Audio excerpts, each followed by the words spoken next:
अच्छा, तो आज हम जिस मौजू पर बात करने वाले हैं ना, वो एक ऐसा मौजू है जिस पर हर साल बेतहाशा सवालात उठते हैं।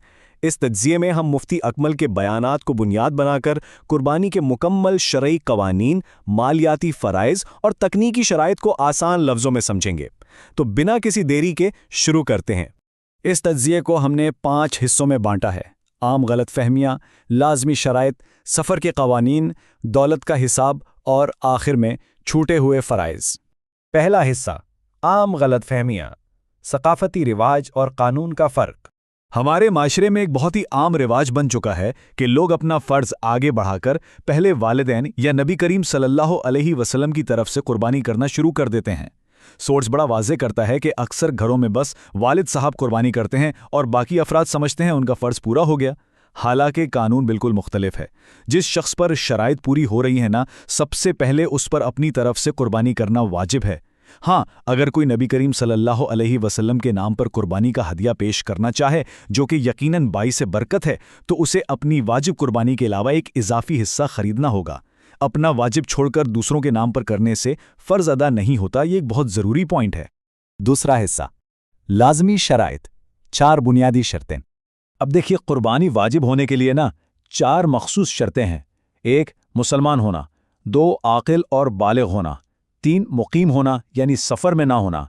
और 4, कम से कम मालियाती निसाब पूरा करना। यहाँ सबसे अहम बात यह है कि ईद उल अधा के उन मखसूस 3 दिनों के दौरान इन चारों शर्तों का एक ही वक्त में पूरा होना लाजमी है। जैसे किसी मजनून या नाबालिग बच्चे पर कुर्बानी फ़र्ज नहीं होती। ये चारों मिलकर ही फ़र्जियत तय करते हैं।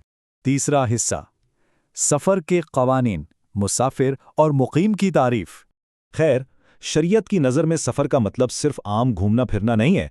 कोई भी उस वक्त कानूनी तौर पर मुसाफिर कहलाता है जब वो अपने शहर की हुदूद से बाहर कम से कम बनवा यानी 92 किलोमीटर्स दूर सफ़र करने के इरादे से निकले, और जब तक ये सफ़र जारी रहेगा कुर्बानी का वजूब रुका रहेगा। लेकिन ठहरिए, सफ़र की ये रियायत फ़ौरन ख़त्म भी हो सकती है। कैसे? अगर मंजिल पर पहुंचकर किसी का इरादा 15 दिन या उससे ज़्यादा क़याम करने का हो जाए। जैसे ही 15 दिन रुकने की नीयत होती है, मुसाफिर होने का स्टेटस वहीं ख़त्म और वो शख्स मुकीम बन जाता है। यहाँ एक बड़ा ही दिलचस्प कॉन्सेप्ट आता है, वतन असली का। ये बेसिकली किसी की मुस्तकिल रिहाइश गाह होती है। फ़र्ज़ करें कोई शख्स नौकरी की वजह से किसी दूसरे शहर में रहता है, लेकिन ईद की छुट्टियों में अपने आबाई शहर जाता है जहाँ उसकी पैदाइश हुई, वालदैन रहते हैं या शादी हुई है। तो पता है क्या होगा? वहाँ कदम रखते ही मुसाफिर होने की छूट फ़ौरन ख़त्म हो जाएगी, चाहे वहाँ सिर्फ 2 दिन ही क्यों ना रुकना हो। वहाँ पहुँचते ही मुकीम वाला कानून लागू होगा और कुर्बानी वाजिब हो जाएगी। चौथा हिस्सा, दौलत का हिसाब, निसाब का तसव्वुर। दौलत का हिसाब कैसे लगाया जाए? इसके लिए एक मालियाती पैमाना है जिसे निसाब कहते हैं। ये उस वक्त मुकम्मल होता है जब किसी के पास ज़रूरत से ज़ायद माल 52.5 तोला चांदी की मालियत के बराबर हो। सोर्स ने इशारा किया है कि ये मालियत उस वक्त तकरीबन 45 से 50 हज़ार रुपये बनती थी। और वैसे ज़रूरी नहीं कि हाथ में कैश ही हो।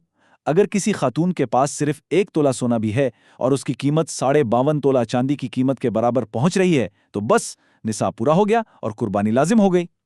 अब घबराने की ज़रूरत नहीं है, क्योंकि दौलत गिनते वक्त एक चीज़ जिसे हाजत असलिया कहते हैं उसे बिल्कुल अलग रखा जाता है। ये हमारी बुनियादी ज़रूरियात हैं, जैसे रहने का घर, पहनने के रोज़मर्रा वाले कपड़े या फ्रिज और वॉशिंग मशीन जैसी चीज़ें।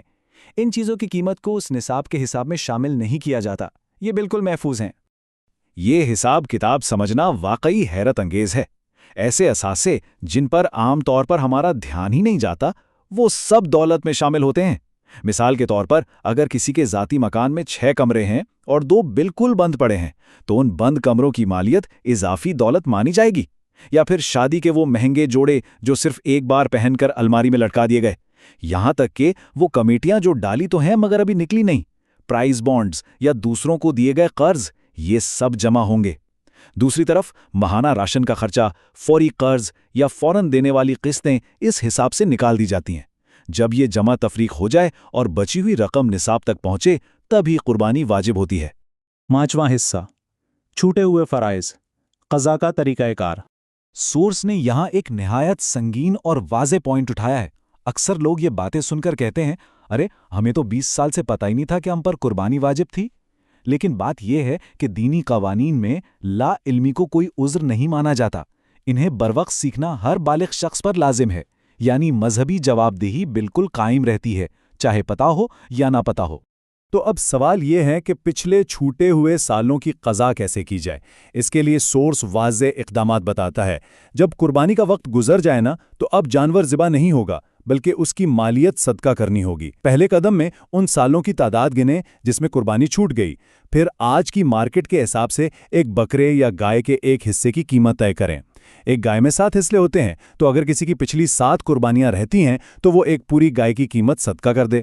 اسے آہستہ آہستہ بھی ادا کیا جا سکتا ہے، لیکن ایک بات یاد رکھنی ہے، موجودہ سال کی قربانی کو پہلے ادا کرنا لازمی ہوگا۔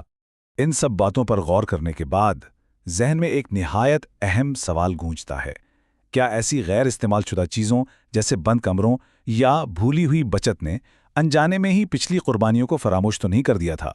اس تجزیے سے یہ بات بالکل واضح ہو جاتی ہے کہ قربانی صرف ایک ثقافتی رسم نہیں بلکہ ایک بے حد مخصوص مالیاتی اور شرعی فرض ہے۔ امید ہے اس ایکسپلینر سے اس اہم موضوع پر ایک نیا اور واضح زاویہ ملا ہوگا۔